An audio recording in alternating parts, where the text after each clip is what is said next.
네, 리더스 인덱스의 박주근 대표와 얘기 나눠보겠습니다. 어서 오십시오. 네, 안녕하세요.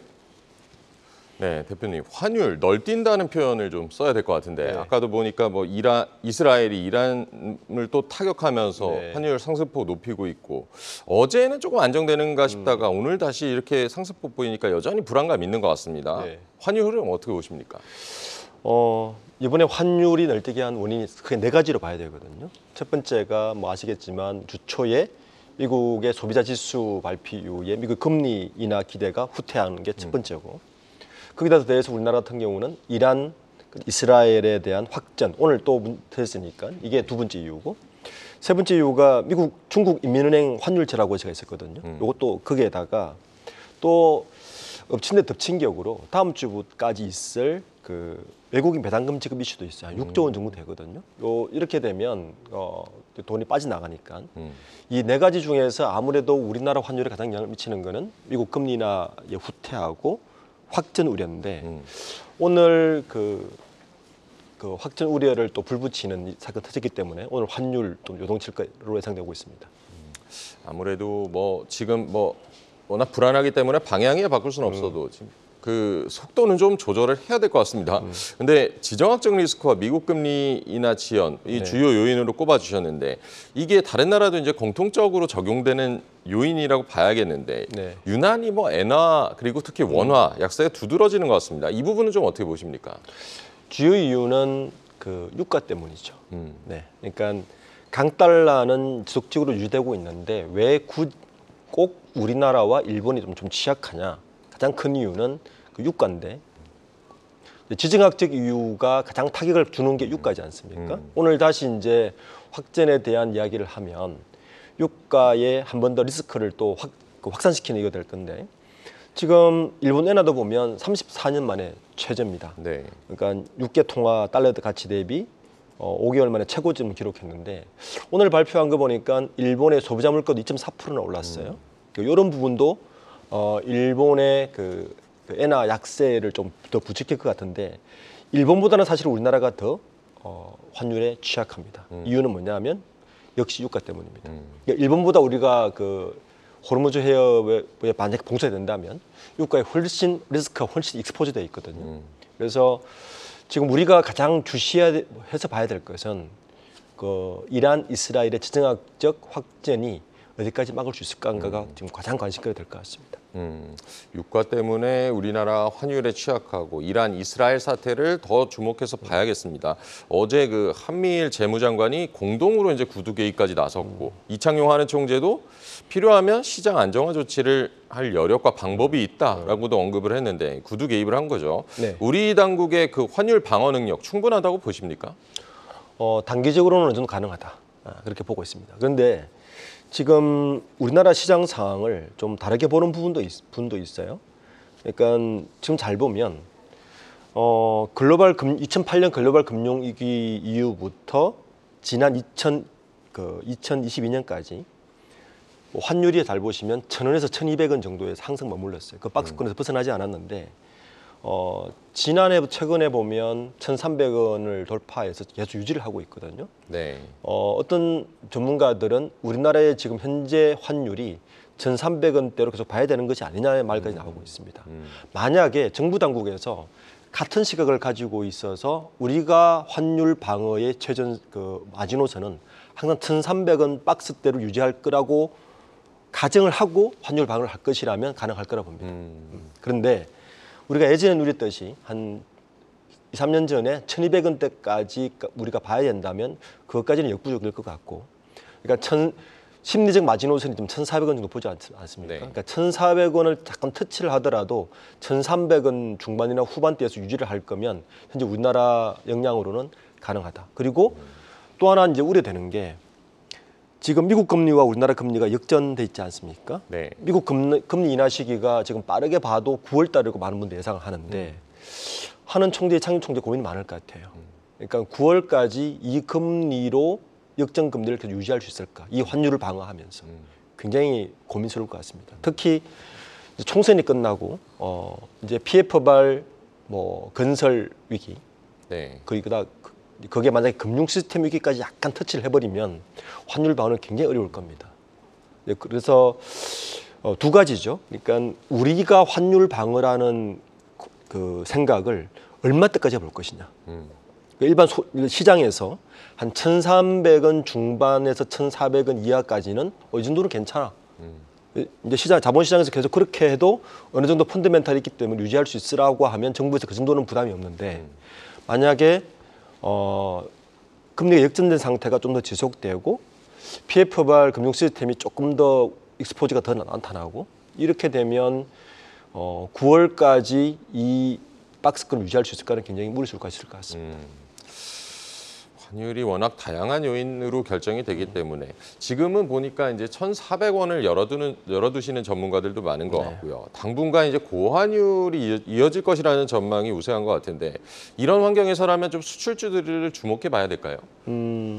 단기적으로는 그럴 것 같습니다. 아무래도 지금 이제 뭐 3고는 어쩔 수 없이 가야 되는 상황인 것 같습니다. 우선 그 고환율과 그 고유가, 고금리의 기조는 한동안 이제 가야 된다는 가정을 이제 깔고 가야 되겠죠. 이렇게 되면 고환율, 고유가 그리고 고금리 이 상황에서는 당연히 시장의 수급이 원활하지 않을 건 당연합니다. 네. 그러니까 당연히 많은 전문가들도 얘기를 하고 있고 현금 보유량을 열리고 좀 관망세로 돌았을 것 같은데 이렇게 되면 결국에는 시장에서는 업종이나 섹터 중심으로 시장이 흘러가는 것이 아니라 개별 종목의 실적 위주로 갈 수밖에 없는 상황이 아마 될 겁니다. 한동안 2분기는 아마 그렇게 시장 장세가 흘러갈 것이 분명한데 그렇게 됐을 때 그러면 이 시국에서 실적에 가장 유리한 게 무엇일까라고 이제 사람들 추측할 것이고 그것은 고환율 수혜주다 이렇게 이제 보는 거죠. 뭐 당연히 고환율 수혜주는 수출을 했을 때 수출 위주가 많은 업종을 볼 거고 뭐 예를 들어 자동차라든지 뭐 화장품이라든지 이런 쪽으로 볼게 돼서 아무래도 수출 그다음에 조선 같은데 이런 데가 수출 위주의 기업들이 요 상황에서는 이득을 볼 것이고 시장 수급도 그쪽으로 쏠 가능성이 크다고 보고 있습니다. 고환율, 고유가, 고금리, 삼중고가 장기화되면서 실적에 유리한 종목들을 잘 발굴을 해봐야겠습니다. 섹터별 영향도 있겠지만 이 강달러가 이어진다면 우리 주식시장 전체로 본다면 외국인 수급에는 좀 부담을 주는 요인이 될 텐데 그렇죠. 어떻게 보십니까? 외국인들 입장에서는 우리가 항상 자본시장의 기본 어떤 룰 같은 게 강달러 외국인들이 빠져나가는 거. 이건 항상 있지 않습니까? 거기다가 네. 금리까지 안 좋아요. 당연히 빠져나가죠. 그러니까 이 상황에서는 거기다가 고금리가 지속되면 아무래도 투자자들은 현금 확보를 하려고 할 거예요. 그러면 외국인도 빠져나가지만 남아있는 기관밖에 없을 것이고 그 일반 투자자도 현금화 시킬 것이고 수급은 아무래도 쪼그라들 것이다. 그건 당연하기 때문에 거기다가 이제 이번 4월이 조금 아까 초대에 말씀드렸지만 이런 상황에서 외국인 배당까지 지금 6조 이상 줘야 된단 말이에요. 아무래도 달러 수급에 좀 정부에서도 좀 고민스러울 지점인 것 같습니다. 지금 환율의 여건 우리 증시에는 부담스러운 상황임은 분명해 보입니다. 앞서 말씀 주셨지만 올해 강달러 전망이 많은 상황인데 트럼프 대통령이 이제 미국에서 재집권하면은 제2의 플라자 합의를 검토할 것이라는 보도가 예. 있었습니다. 예. 달러 가치를 인위적으로 이제 낮추겠다는 건데 네. 이거 뭐 어떻게 보십니까? 이제 플라자 합의부터 좀 정리를 해야 될 것 같은데 네. 이게 레이건 정부 85년도거든요. 85년도에 그 당시에 G5 그 당시에는 G7이고 G5였는데 네. 프랑스, 독일, 일본, 영국 이제 주요 5개국 G5에서 재무장관들이 모여가지고 강제로 그 일본 엔화하고 독일 마르크화를 강제로 절하시켰습니다. 사실 이것 때문에 우리나라가 반도체 이제 이득을 본 건데 그래서 일본은 잃어버린 10년을 이제 가게 된 것이고 요 이야기 왜 나오냐면은 라이시 전 대표 때문에 나옵니다. 이분이 이제 트럼프가 워낙 그 보호무역주의, 미국 우선주의 요걸 강조하다 보니까 지금처럼 강달러가 계속 가면 사실 강달러를 이렇게 미국인데 강달러를 유지한 것도 미국인데 강달러 때문에 미국의 수출이 잘 안 되니 이제 이런 거죠. 팬데믹 동안에 미국의 산업 어떤 흐름이 완전히 바뀌었습니다. 그러니까 그 이전에는 글로벌화 세계화를 하면서 낮은 코스트와 낮은 임금을 찾아서 전 세계로 흩어져 있는 미국의 제조업들이 팬데믹 때문에 전략을 수정을 했죠. 아, 팬데믹 터지고 나니까 글로벌 밸류 체인이 그렇게 썩 좋은 것은 아니구나. 되게 위험스럽구나. 이런 일이 됐을 때, 이렇게 됐을 때는 리쇼어링을 통해서 제조업을 다시 가져와야 되는구나. 또 지금 그게 가능합니다. 왜냐하면 옛날에는 인건비를 따라갔지만 이 AI가 나타나면서 그리고 로봇 같은 게 나타나면서 충분히 리쇼어링을 해도 그 정도 코스트로 제조가 가능한 것을 알고 좀 밀어붙이고 있거든요. 사실 삼성전자나 TSMC가 미국으로 가는 것도 사실은 그의 연장선상인데, 자, 이렇게 되면 미국의 제조업이 리쇼어링 되지 않습니까? 네. 그럼 미국도 수출을 해야 돼요. 그러니까 수출을 하려면 지금과 같은 강달러는 굉장히 불리합니다. 예, 그러다 보니까 만약에 트럼프는 이렇게 보호무역주의에 강한데, 만약에 트럼프가 집권하면 트럼프가 원래 추구하던 강한 미국, 그다음에 뭐 이 수출 이런 걸 유지하다 보면 특히 이제 블루칼라들의 힘을 받고 풀어낼 건데, 그럼 당연히 제조업을 더 끌어들일 거란 말이에요. 그럼 수출을 해야 되고, 수출을 하려면 강달러는 불리해. 그러면 방법이 뭐가 있어? 똑같이 이야기하는 게, 그럼 옛날처럼 플라자 합의해. 플라자 합의해서 달러 강제로 낮춰. 이렇게 되는 게 아닌가라는 설이 나오고 있는데, 근데 실제적으로는 그렇게 되기에는 지금 굉장히 역부족이다. 그러니까 첫 번째, 미국의 경기가 너무 좋다. 그러니까 플라자 합의를 하기에는 경기 너무 좋다는 거예요. 85년도를 되돌아보면 그 당시 플라자 합의를 한 이유는 일본하고 독일이 수출이 너무 잘 되고 미국으로 너무 몰려드니까, 네. 그거를 방어하기 위해서 한 거거든요. 지금 상황은 그 상황은 전혀 다르다. 그래서 이 부분은 말은 나왔지만 현실적으로 쉽지 않을 거라 보고 있습니다. 트럼프가 뭐 재집권한다는 보장도 없지만 실제 만약에 플라자 합의를 뭐 가능성은 낮게 보셨지만 한다면 네. 앞서 또 환율 수혜로 기대하던 업종에는 또 반대가 될 텐데요. 네, 그렇죠. 우리 경제에 어떤 영향이 있을까요? 저는 오히려 강달러 플라자 합의를 한다면 강달러가 약세가 되기 때문에 우리에게는 오히려 나쁠 것은 없다고 봅니다. 네.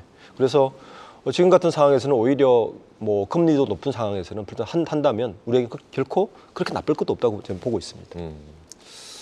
네, 1분기 이제 실적 발표 시즌이 시작이 됐습니다. 어제 그 TSMC 실적이 발표됐습니다. 시장 예상치는 웃돌았는데 주가는 또 급락했습니다. 네. 어떻게 보셨습니까?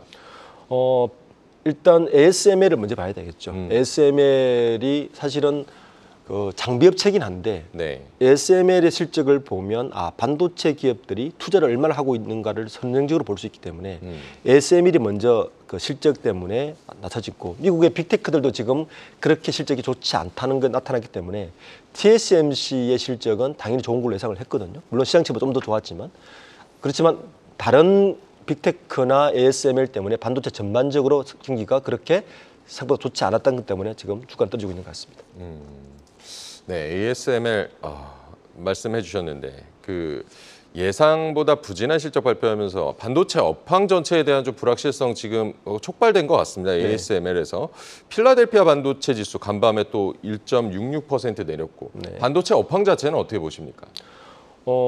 지금 AI발로 반도체가 굉장히 호황을 누릴 거라 예상했는데 생각보다 그렇게 높지는 않다. 이거 두 가지거든요. 지금 인텔 같은 경우나 AMD 같은 경우도 AI 반도체를 통해서 PC나 모든 스마트폰에 한 번 더 업버전을 하는 걸로 시장을 확산하려고 했는데 그게 예상보다 쉽지 않다라고 지금 시장에 나오는 것 같습니다. 그래서 지금 반도체방 전체는 원래 예상했던 것보다 좋지는 않다는 분위기인 것 같습니다. 실제적으로 1분기 실적도 그렇고 이게 1분기 실적이 탄력을 받으면 사실은 3분기, 4분기 때 피크를 쳐야 되는데 3분기, 4분기 때 1분기가 우리가 예상했던 만큼 피크를 치지 않을까라는 예상이 좀 강한 것 같습니다.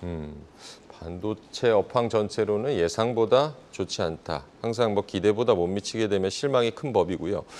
우리나라와 대만 국가적으로 이제 반도체 경쟁이 치열한데요. 지난 10년간 국내 100대 기업의 영업이익은 줄고 대만의 100대 기업 영업이익이 늘면서 이 100대 기업 시총들의 시총이 역전됐다는 보도가 나왔습니다. 네. 반도체 영향이 아무래도 크다고 봐야 될까요? 반도체 영향이 크고 반도체 생태계와 메모리 반도체의 차이로 보셔야 됩니다. 그러니까 대만 같은 경우는 그 TSMC를 중심으로 하지만 사실은 반도체 전체 생태계가 같이 큰 상황이고 우리나라의 경우에는 삼성전자와 SK 하이닉스만 큰 상황입니다. 근데 그게 단적으로 보여주는 상황입니다. 그러니까 요 실적을 보면 우리나라가 앞으로 가야 할 길도 특정 반도체 기업이 아니라 반도체 생태계와 반도체 인프라를 만드는 것이 급선무라는 것을 보여주는 지표인 것 같습니다.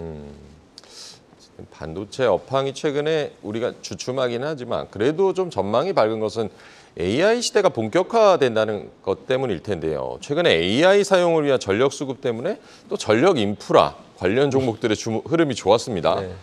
이런 흐름들이 전력기기 업계 실적에도 좀 반영될까요? 어떻게 보십니까? 실적에 반영되리라 보고 있습니다. 이게 이제 AI 발로 사실은 전력업체가 뜨고 있지만 왜냐하면 AI 데이터 센터를 만들어야 되니까 전력 인프라 당연히 구축을 해야 되겠죠.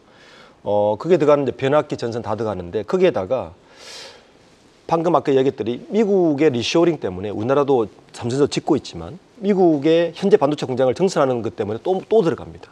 거기에다가 미국의 교체 사이클하고 IRA법도 요게 이제 같이 들어가는 데다가 최근에 보면 그 중동에서도 같은 그 상황이 일어나기 때문에 한동안은 전력, 변압기, 전선 괜찮을 것 같습니다.